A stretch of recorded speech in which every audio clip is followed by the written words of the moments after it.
요새 참 많은 것들을 체험하게 됩니다. 여러 가지 이제 체험들이 있는데요. 참 이 체험을 하면서 하나님께서는 아직도 우리들의 모든 인생 가운데 이 체험을 통하여서 하나님께서는 조금 더 가까이 하시고 또 알게 하시고 깨닫게 하시고 어느 때는 신앙이 아니더라도 신앙생활이 아니더라도 일반 생활을 통하여서 하나님께서는 참 많은 것들을 알게 하시고 그 은혜로 깨닫게 하시는 경우가 많습니다. 그래서 이 체험이라는 게 참 중요하다.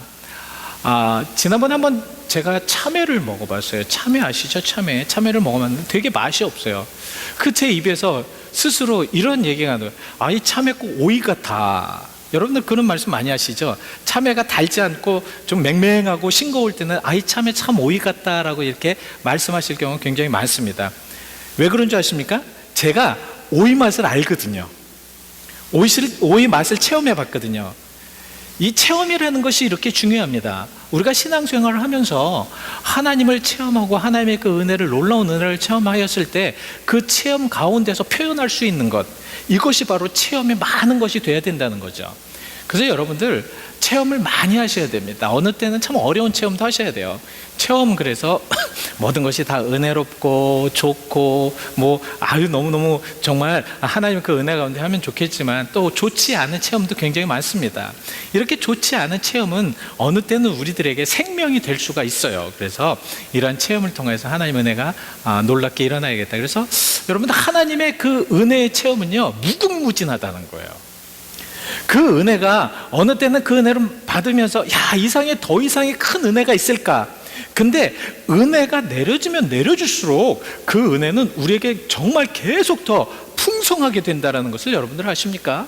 그래서 우리는 그 은혜의 체험을 계속해서 매일같이 항상 이렇게 하는 것이 중요하다.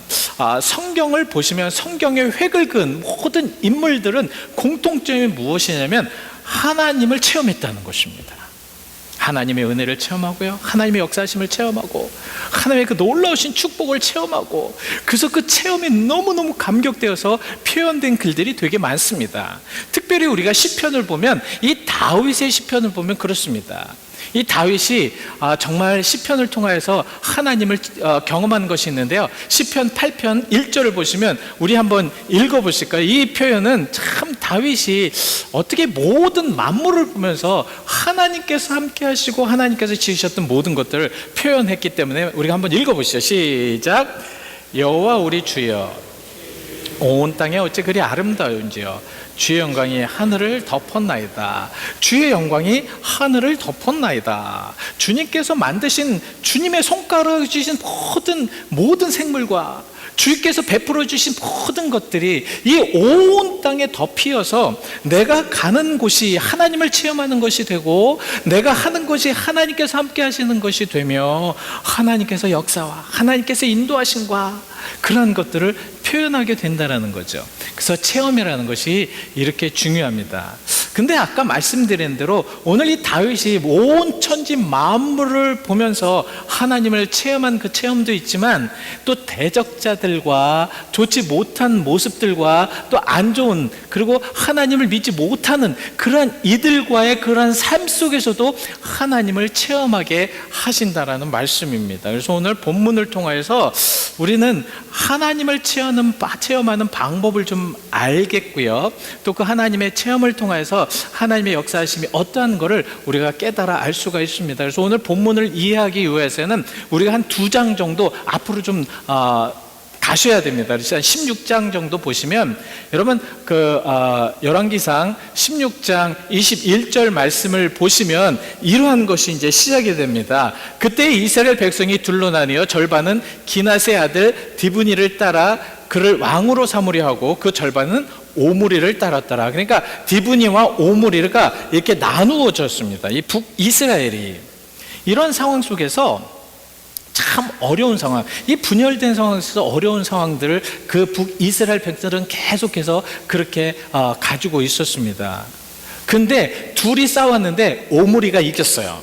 오므리가 이겨서 이제 북이스라엘 왕조가 됩니다. 근데 이 북이스라엘의 그 오므리가 얼마나 아주 강하게 왕조를 세웠는가 하면 이 북이스라엘을 오므리 왕조라고 할 만큼 굉장히 강하게 그 왕조를 세웠습니다. 그 아들이 바로 오늘 본문에 나오는 아합이라는 왕입니다. 근데 이 아합이 사실은 정치를 굉장히 잘했어요. 참 열심히 해서 정치는 잘했는데 문제는 뭐였냐면 이 아합 왕이 아내가 가지고 온 이세벨이 가지고 온 그 잘못된 바알 우상을 섬겼는데요, 그것이 자기만 섬겼으면 괜찮은데 자기 백성들까지, 그리고 하나님이 계셔야 될 그런 성전에까지 그 우상을 갖고 옴으로 인하여서 하나님의 굉장한 진노를 삽니다. 그래서 여러분 열왕기상 16장 30절에는 이렇게 표현을 합니다. 오므리의 아들 아합이 그의 이전의 모든 사람보다 여호와 보시기에 악을 더욱 행하였다, 이렇게 표현이 돼요. 그러니까 굉장히 악한 왕으로 표현이 되었는데, 이것은 하나님이 보시는 기준에서 이 오므리의 아들 아합은 정말 옳지 못한 것이 무엇이냐면, 이 오므리로 인하여서 많은 백성들이 정말 하나님을 믿지 못하게 하고 하나님을 배반하게 하고 기웃기웃하면서 완전하게 하나님을 믿지 못하게 하는 그러한 역할을 하였기 때문에 성경에는 이 아합 왕을 굉장히 안 좋은 왕으로 이렇게 표현이 됐고요, 하나님께서는 이 잘못된 아합 왕의 그러한 것을 깨닫게 하기 위해서 3년간을 비를 내리지 않고 가뭄에 그렇게 고통을 받게 하십니다. 그래서 엘리야는 힘들지만 어렵지만 이 아합 왕을 찾아가서 당신의 하나님을 온전하게 섬기지 못하고 당신이 당신의 백성들을, 하나님의 백성들을 온전하게 이끌지 못하였기 때문에 계속해서 지금 3년간이나 지금 가뭄에 시달릴 수밖에 없다라고 이렇게 표현을 하게 됩니다. 참 아합 왕이 볼 때는 얼마나 밉겠어요. 자기는 지금 정치를 잘하여서 지금 나라가 부강했다고 생각이 되는데, 지금 엘리야라는 선지자가 와서 자기한테 자기가 지금 하나님을 버림으로 인해서 자기 때문에 3년이나 지금 나라가 가뭄이 되었다라는 그런 표현을 하고 있습니다. 이런 상황 속에서 어떻게 얼마나 어려움 속에 그렇게 살고 있겠냐고요. 그리고 백성들은 어떻게 하고 있냐면 정말 하나님을 온전하게 믿지 못하고 바알과 아세라 우상 가운데, 그러니까 바알과 하나님 가운데서 정말 완전한 믿음을 갖지 못하고 그냥 대충 이렇게 살아가는 그런 어려움 속에 있을 수밖에 없었다라는 말씀입니다. 그래서 이 엘리야가 아합 왕에게 이렇게 얘기합니다. 아합 왕이요, 누가 진짜 하나님인지 한번 해봅시다. 누가 진짜로 하나님께서 역사하시는지 한번 해봅시다. 바알 선지자 다 불러오십시오. 갈멜산으로 다 불러오십시오. 그래서 이 갈멜산에서 결단을 냅시다. 진정으로 누가 하나님이신지, 어떤 분이 하나님이신지, 누가 하나님으로서 역사하시는지를 우리 한번 갈라봅시다. 그래서 갈멜산의 결투가 바로 오늘 본문에 나오는 열왕기상 18장에 나옵니다. 열왕기상 18장에 나오는데 이제 드디어 그래서 날이 되었어요. 그래서 제단이 2개 만들어졌습니다. 하나는 바알 제사장들이 정말 기도하여서 그들이 하나님이 그 진짜 하나님인지를 깨닫게 하려고 하는 그러한 제단과, 또 하나는 엘리야가 하는 제단이 만들어졌습니다. 자, 450명과 하나님의 사람 엘리야가 지금 이제 서 있습니다. 주변에는 엄청나게 많은 그런 백성들이 그 모습을 봅니다. 자, 이랬을 때 바알 선지자들이 먼저 이제 자기들의 신한테 막 이제 예배를 합니다. 제사를 합니다. 그리고 여러분, 이 열왕기상 18장 28절 말씀에는 이렇게 말씀을 하고 있어요. 그들의 규례는 무엇이냐면, 그러니까 바알 선지자들의 규례는 무엇이냐면 자기들의 신을 부르기 위해서 자기의 몸을 해치는 거예요. 그래서 칼과 창으로 자기의 몸을 막 해칩니다. 그 말씀이 이렇게 표현이 되고 있는데요, 이에 그들이 큰 소리로 부르고 그들의 규례를 따라, 그들이 행함에 따라, 그들의 습관에 따라 피가 흐르기까지 칼과 창으로 그들의 몸을 상하게 하더라. 이것이 하나님이, 그러니까 그들의 죽은 하나님이, 그러니까 그들의 신이 오겠냐고요. 여러분, 오겠습니까? 안 오지요. 올 수가 없죠. 죽은 신이 오겠습니까? 안 오죠. 절대 오지 않죠. 그래서 결국 그들은 실패를 하고 말았습니다. 성경에는 뭐라고 말했냐면 아침부터 정오까지, 그러니까 몇 시간을 막 그들은 예배를 드리면서 막 자기 몸을 헤쳐가면서 응답이 없으니까 이제 자기 몸이라도 해치는 거예요. 헤쳐가면서 그렇게 했지만 그들의 신은 응답이 없었습니다. 자, 엘리야의 차례가 되었습니다. 엘리야의 차례가 되었는데 참 엘리야는 오자마자 희한한 아주 좀 특이한 그런 행동을 합니다. 거기에서 그냥 하나님께 기도하는 것이 아니라 사람들에게 명령을 합니다. 무슨 명령을 합니까? 여러분들도 다 아시는 겁니다. 그 제단 앞에 가장 먼저 도랑을 팝니다. 도랑이라는 것이 땅을 판다는 거죠. 땅을 파가지고 무엇을 명령을 합니까? 그것이 18장 34절에 이렇게 표현을 하고 있습니다. 18장 34. 예. 또 이르되 다시 그리하라 하여 다시 그러하니 또 이르되 3번으로 그리하라. 이건 무엇을 말씀하냐면 물을 부으라는 거예요. 여러분, 그냥 태우기도 힘든데 사실 불과 물은 극입니다. 물기가 있으면 불이 안 붙어요. 아무리 뭐를 하려고 해도 불이 안 붙습니다. 그러나 지금 엘리야는 뭐라고 했냐면 물을 부으라. 그 장당 나무 위에 송아지가 있는데 그 송아지에게까지 물을 흠뻑 부으라. 그것도 몇 번? 3번씩이나 부으라. 그래서 그 물이 뚝뚝 떨어져 또랑에 가득 차 있습니다. 자, 왜 그렇게 하라고 했을까요? 왜 엘리야는 그냥 하나님 앞에 울부짖어서 하늘에 불이 떨어져서 태우면 되는데 물을 부으라고 하였을까요? 여러분, 이것이 체험입니다. 이것이 그리스도의 체험, 우리 신앙인들의 체험입니다. 우리는 이것을 잘 아셔야 합니다. 그냥 대충 하면, 그리고 그냥 마른 장작으로 하면요, 거기에서 자연적으로 무엇인가 돼서 그렇게 했다라는 표현이 될 수도 있고요. 그리고 누군가가 슬쩍 불을 대서 지펴가지고 됐지 않느냐라고 말을 할 수도 있고요. 자, 하나님의 체험은요, 하나님께서 경험한 것은 핑계거리를 없앱니다. 무슨 말씀인지 아십니까? 그러니까 하나님께서 역사하시는 것은 인간의 생각하는 모든 핑계거리를 없애버린다는 거죠. 많은 사람들은 하나님을 경험하였을 때 저러니까 하나님을 경험하였다라고 생각을 하지만 하나님께서는 그것을 원치 않으신다라는 것이죠. 엘리야가 3번이나 그를 이제 붓게 만들었습니다. 놀라운 하나님의 역사입니다. 놀라운 하나님의 은혜입니다. 그래서 엘리야가 기도를 하였을 때 뭐 그 사람들처럼 그 바알 선지자처럼 몸을 찢는다든가 아니면 막 그냥 뭐 미치광이처럼 한다든가 그것이 아니라 오늘 여러분들이 보시면 참 그냥 편안하게 하나님 앞에 기도했을 때 하나님께서 불을 내리셨다라고 표현을 합니다. 불을 내리셨는데 그 모든, 오늘 38절에 보시면요, 이제 본문 38절에 보시면 어떻게 표현을 하고 있습니까?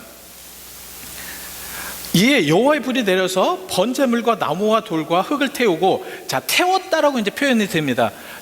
당연하죠, 태웠다. 근데 또 도랑에 물을 핥은지라. 우리 하나님께서 하시는 모든 경험이, 체험이 바로 이게 진짜 하나님의 역사시구나, 하나님의 인도하시구나, 하나님의 축복이 있는 것을 완전히 깨닫게 하시는 것이 하나님의 방법이라는 말씀이죠. 우리가 하나님의 은혜를 깨닫지 않습니까? 근데 하나님의 은혜는 그냥 이것인가 저것인가 기웃거리고 이런 것이 아니라는 것입니다. 하나님께 체험하던 이것이 진짜 하나님의 그 놀라우신 은혜구나, 체험이구나 같은 것을 우리의 심령에, 또 우리의 생각에 그렇게 넣어주신다는 말씀입니다. 그래서 항상 하나님의 은혜는 그렇게 우리를 체험하게 하시고 능력 주시고 그렇게 한다는 거죠. 그랬을 때 이스라엘 백성들이 어떻게 하였습니까? 여러분, 39절에 보시면 모든 백성이 보고 엎드렸다. 그 모습을 보고 엎드렸다. 그리고 말하되 이는 하나님이시로다. 여호와는 진짜 하나님이시로다. 입으로 표현이 됐다는 것입니다. 우리가 이제 이걸 아셔야 됩니다. 이제 신앙생활을 하면서 우리가 이제 체험을 할 때가 있어요. 분명히 체험을 할 때가 있습니다. 근데 그 체험할 때 가장 하나님께서 은혜를 주셨을 때 뭐를 고백하게 하냐면 입으로 시인하게 합니다. 그러니까 모든 믿음은 입으로 시인하게 될 수밖에 없어요. 그러니까 여러분들이 하나님의 은혜를 받고 그것을 입으로 시인하지 않게 되면 그 은혜는 한번 생각해 보셔야 된다는 말씀입니다. 그래서 로마서 10장 10절에는 우리에게 이렇게 말씀을 하고 있습니다. 우리 같이 한번 읽어보실까요? 예, 시작. 사람이 마음으로 믿어 의에 이르고, 자, 입으로 시인하여 구원에 이르니라. 입으로 시인하여서 구원에 이르. 우리가 어떤 마음에 하나님의 은혜를 받고 의를 얻었으면 입으로 시인할 수밖에 없다는 겁니다. 이것이 진정한 하나님의 축복이다. 자, 그러면 이제 여러분들과 이제 간단하게 이제 이것을 나누려고 합니다. 그럼 체험을 얻는 방법이 무엇인가? 여러분, 체험할 수 있는 방법이 무엇인가? 하나님의 은혜와 하나님의 살아계심 우리가 체험할 수 있는 방법이 무엇인가? 여러분, 무엇이라고 생각하십니까? 신앙생활 하시면서 여러분 어떻게 하나님을 체험하고 계십니까?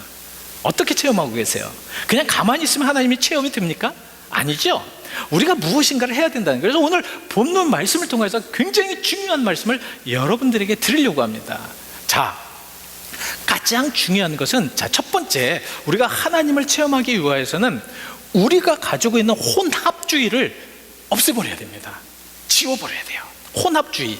혼합주의라고 해서 여러분 굉장히 어려운 그런 단어를 여러분 제가 사용해서 죄송합니다.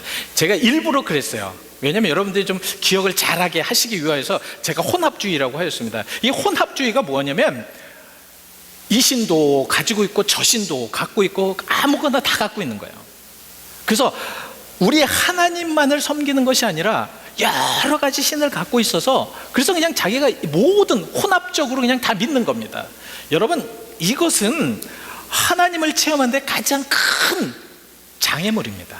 절대로 하나님 외에 다른 신들과 다른 것들을 우리가 가지고 있으면 절대로 하나님을 체험할 수가 없다라는 것입니다. 하나님 체험하기 위해서는 하나님만 바라봐야 되겠죠. 근데 혼합적으로 많이 있어요. 이 열왕기상 18장 21절에 그래서 엘리야가 이 백성들에게 이렇게 이야기를 합니다. 엘리야가 모든 백성들에게 이제 가까이 나가서 그들에게 얘기합니다. 너희가 어느 때까지 둘 사이에서 머뭇머뭇하려느냐? 여호와가 만일 하나님이면 그를 따르고 바알이 만일 하나님이면 그를 따를지니라 하니 백성이 말 한마디도 대답하지 아니하였다. 대답할 수가 없는 것이 확신이 없었어요. 확신이 없었다는 거예요. 진짜 하나님이 어떤 하나님인지, 어떤 하나님으로 그렇게 했는지.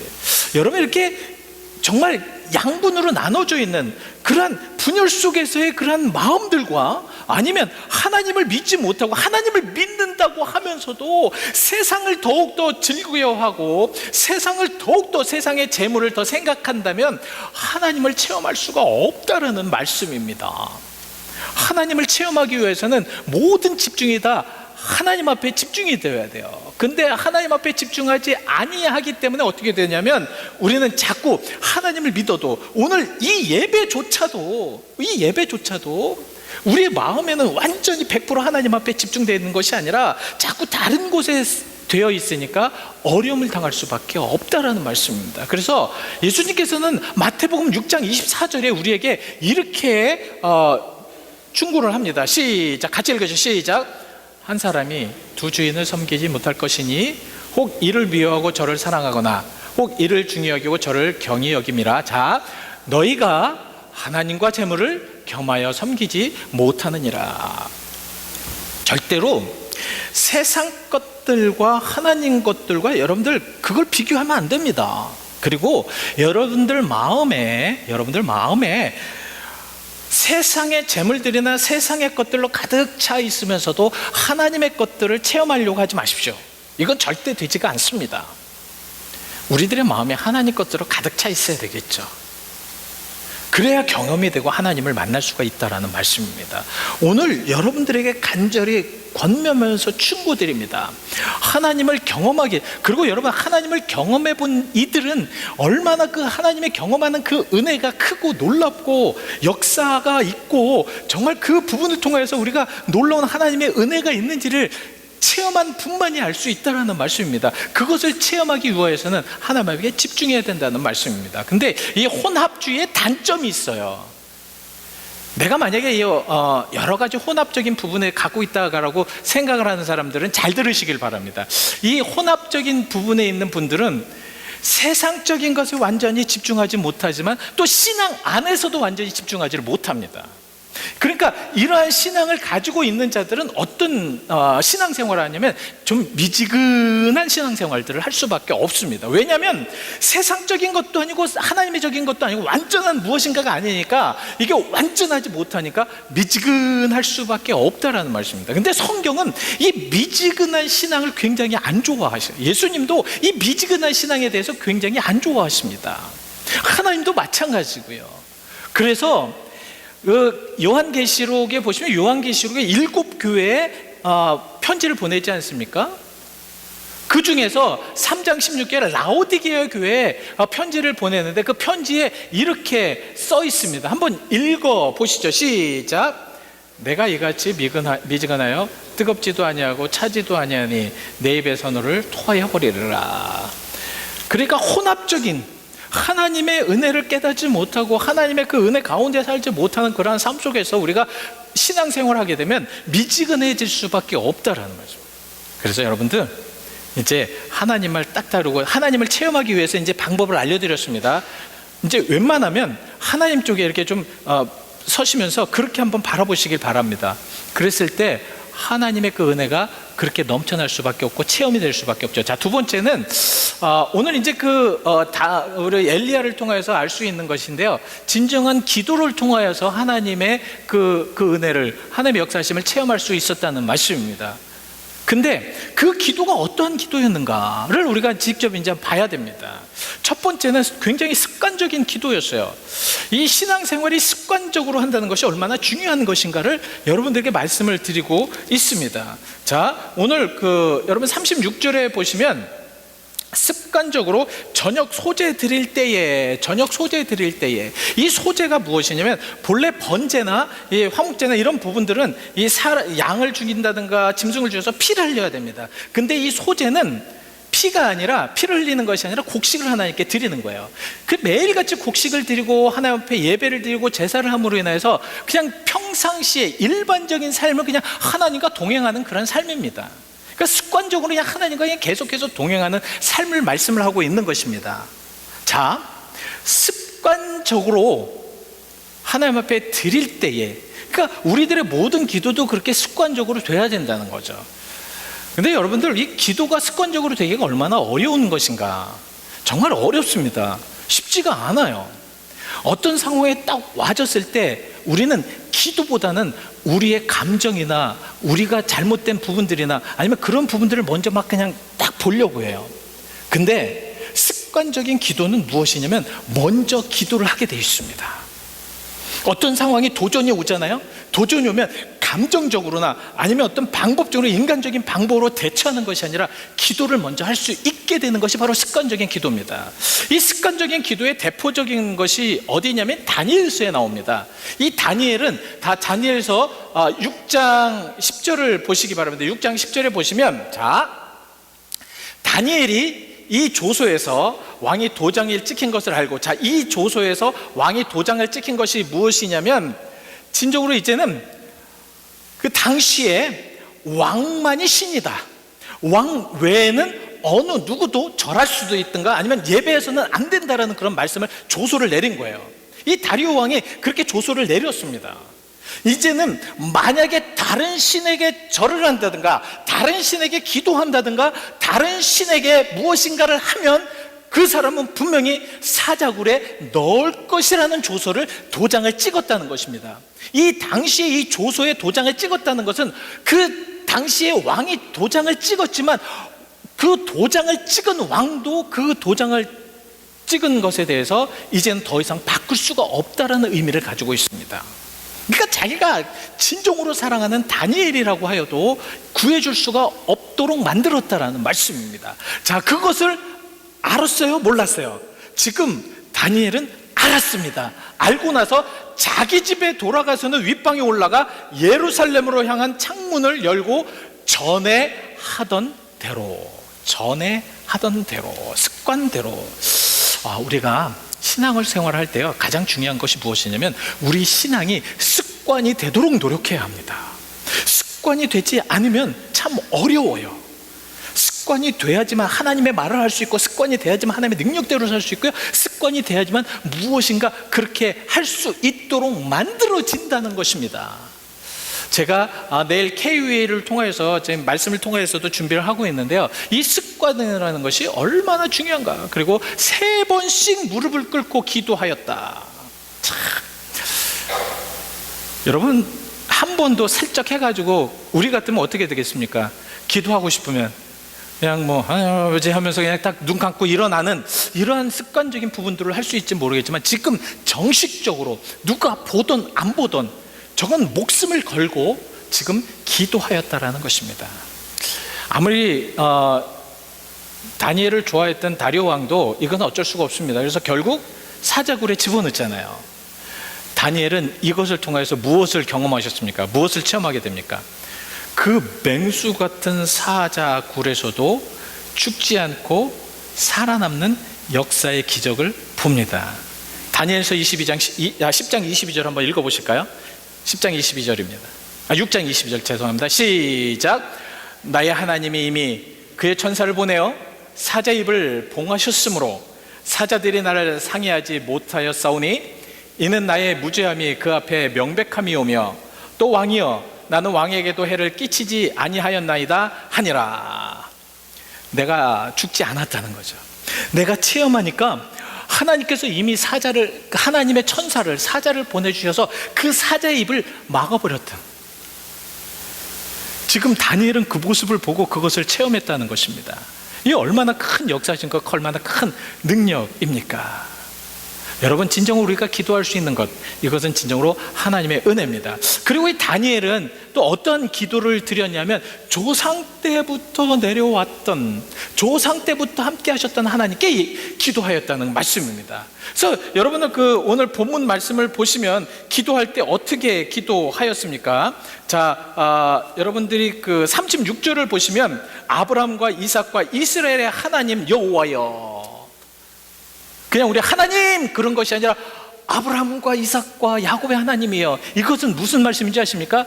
당신이 아브라함에게 하셨던 그 하나님, 당신이 야곱과 이삭과 함께 하셨던 그 하나님이 바로 지금도 나의 하나님인 줄 믿사오니 그 하나님께서 나와 함께하여 주시옵소서라는 그러한 믿음의 기도라는 말씀입니다. 이 기도는 바로 창세기부터 시작이 되었어요. 하나님께서 이 기도의 그런 모든 약속을 창세기부터 그렇게 말씀을 하고 있습니다. 그래서 창세기 28장 13절을 보시면 또 여호와께서 그 위에 서서 이르시되, 이것은 이제 야곱에게 하나님께서 그 약속하신 말씀입니다. 나는 여호와니 너의 조부, 너의 조부라는 것은 야곱의 조부 아브라함의 하나님이요 이삭의 하나님이라.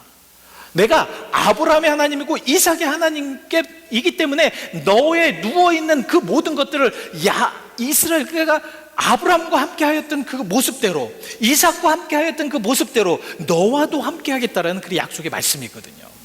여러분, 지금 이 시간에도 분명한 것은 아브라함의 하나님이요 야곱의 하나님이요 또한 이삭의 하나님, 그 모든 하나님께서 이 시간에 우리들과 함께 하심을 믿어야 할 줄 믿습니다. 이러한 믿음을 가지고요 그렇게 사신다면 그 하나님께서 우리를 체험하게 하신다는 말씀이죠.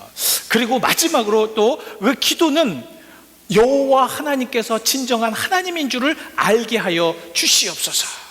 참 멋진 기도입니다. 진정한 여호와 하나님께서 이 모든 것을 다 알게 하여 주시옵소서. 그래서 참 히브리 기자는 이렇게 얘기합니다. 정말 하나님을 알고 하나님의 뜻대로 또 하나님께 나오는 자는 하나님께서 그에게 상으로 선물 주시고 하나님의 큰 은혜를 주시는 것을 알게 할지어다라고 이렇게 표현이 되는데요, 우리 히브리서 11장 6절 말씀에 이렇게 말씀합니다. 자, 제가 이제 읽어드려요. 하나님께 나아가는 자는 하나님께 나아가는 자는 반드시 그가 계시는 것과 또한 그가 자기를 찾는 이들에게 상 주시는 이심을 믿어야 할지니라. 하나님께서는 항상 오는 자들에게 은혜를 주십니다. 은총을 주실 수밖에 없어요. 오늘 만약에 여러분들에게 좀 감히 말씀을 드립니다. 만약에 여러분들이 오셔가지고 지금 은혜가 없이 돌아가신다면 여러분 이 예배는 실패하신 거예요. 하나님 경험을 못 하신 겁니다. 그러나 상 주시는 하나님을 여러분들이 그 은혜를 깨닫고 오늘 이 시간에 평안함과 이 시간에 기쁨과 하나님께 주신 그 감격을 가지고 가신다면 여러분 성공하신 겁니다. 이건 체험이 된 것이라는 것입니다. 그 하나님을 알게 하는데 그 하나님이 과연 어떠한 하나님인가, 오직 하나님만이 진정한 하나님이라는 것을 알게 하여 주시옵소서. 두 번째는 무슨 하나님인가? 그 엘리야에게 주신 하나님, 엘리야의 하나님이 진정한 하나님이시 진짜 하나님이라는 것을 알게 하여 주시옵소서. 마지막으로 어떤 하나님인가? 오직 하나님의 말씀만 의지하여 살 때에, 그 의지하여서 사시는 하나님의 그 은혜를 깨닫게 할 때에 그 하나님을 알게 하여 주시옵소서. 자, 그래서 결론을 여러분들에게 이제 말씀을 드립니다. 우리가 오늘 이 말씀을, 오늘 본문 말씀을 통해서 하나님을 체험하기 위해서 그럼 우리는 어떻게 해야 되는가? 마지막으로는 우리가 그래서 되돌려야 합니다. 이 되돌리다라는 것은 무엇이냐면 우리들의 모든 집중이 세상적인 것과 하나님 것이 아닌 것들과 그리고 하나님이 원치 아니하는 것들로 인하여서 그것을 통하여서는 절대 하나님을 체험하고 경험할 수 없기 때문에 되돌리라는 거죠. 되돌려야 됩니다. 우리들의 모든 것들은 우리가 모든 그 초점은 어디에 둬야 되냐면 하나님께 두어야 합니다. 여러분, 하나님께 두셔야 됩니다. 모든 초점은 하나님께 두셔야 돼요. 하나님만 바라볼 때에, 하나님을 온전하게 바라볼 때에 진정으로 하나님께서는 여러분들과 함께 하실 것입니다. 이 믿음을 가지고 가시길 바랍니다. 이번 주에는 이 믿음대로 한번 살아보시길 바랍니다. 그래서 이번 주에 여러분들이 살아가시면서 좀 습관적으로 좀 한번 이제는 좀 깨달아 주셨으면 좋겠어요. 이것이 바로 하나님을 체험할 수 있는 길인가 아닌가, 이것이 바로 하나님께서 역사하시는 길인가 아닌가. 그리고 혹시 여러분들에게 어려운 체험이고 어려운 그런 상황들이 온다고 하여도 그것이 바로 하나님께서 하신 길이라면 기도하시길 바랍니다. 감정으로 대하지 마시고요. 근데 이 감정으로 안 대하려니까 참 힘들어요. 참 어렵습니다. 이루 말할 수 없이 어려워요. 근데 이런 것이 습관이 되면 우리의 감정으로 안 대하게 돼 있습니다. 감정으로 안 대하면 그거 승리하는 거거든요. 근데 감정으로 하면 같이 싸우자는 거기 때문에 분열될 수밖에 없습니다. 분명하게 말씀드립니다. 그래서 우리가 이렇게 싸워야 된다는 거죠. 그래서 마지막으로 우리 이사야서 55장 7절 말씀을 크게 같이 읽으시겠습니다. 자, 크게 시작. 악인은 그의 길을, 불의한 자는 그의 생각을 버리고 여호와께로 돌아오라. 그리하면 그가 긍휼히 여기시리라. 우리 하나님께로 돌아오라. 그가 너그럽게 용서하시리라. 여러분 믿으십니까? 이 말씀을 가지고요 살아가실 때에 분명한 것은 우리의 신앙에는 항상 언제나 하나님을 체험하도록 돼 있습니다. 체험하게 돼 있습니다. 분명한 것입니다. 그럼 그 하나님을 체험하기 위해서 어떻게 하는 것은 분명하게 말씀을 드렸습니다. 이번 한 주 여러분 정말 좀 은혜로 좀 사시면서 하나님을 체험하시고요, 그 체험 속에서 하나님 한번 경험해 보시고요, 그 경험을 통해서 다음 주에는 조금 더 밝은 모습으로, 또 기쁜 모습으로, 또 감격스러운 모습으로 하나님을 만나러 오시길 바랍니다. 물론 여러분들의 삶 속에 하나님이 분명히 함께 하실 것입니다. 그러나 예배 속에서 주시는 그 감동과 감격을 가지러 오시라는 말씀입니다. 기도하시겠습니다. 하나님, 귀한 말씀을 우리에게 허락하여 주심을 감사를 드립니다. 주님, 우리가 하나님을 체험할 수 있도록, 체험의 신앙을 가질 수 있도록 그렇게 축복하여 주시옵소서. 엘리야를 통하여서 체험하게 하신 하나님께서는 분명히 우리를 통하여서도 체험하게 하실 줄 믿습니다. 비록 그 체험이 아주 미수한 체험일지 모르겠지만 그 체험을 통해서 하나님을 발견하게 할 수 있는 우리가 되게 하여 주시옵소서. 우리는 하나님과 동행하는 것을 항상 체험하면서 살아가야 되는 주님의 사람들입니다. 그러기에 우리의 입을 통하여서 그렇게 하나님께서 나와 함께 하셨다라는 고백을 통하여 우리가 승리하는 삶을 살 수 있도록 축복하여 주옵소서. 주의 사랑을 감사를 드리며 예수 그리스도의 이름 받들어 기도하였습니다. 아멘.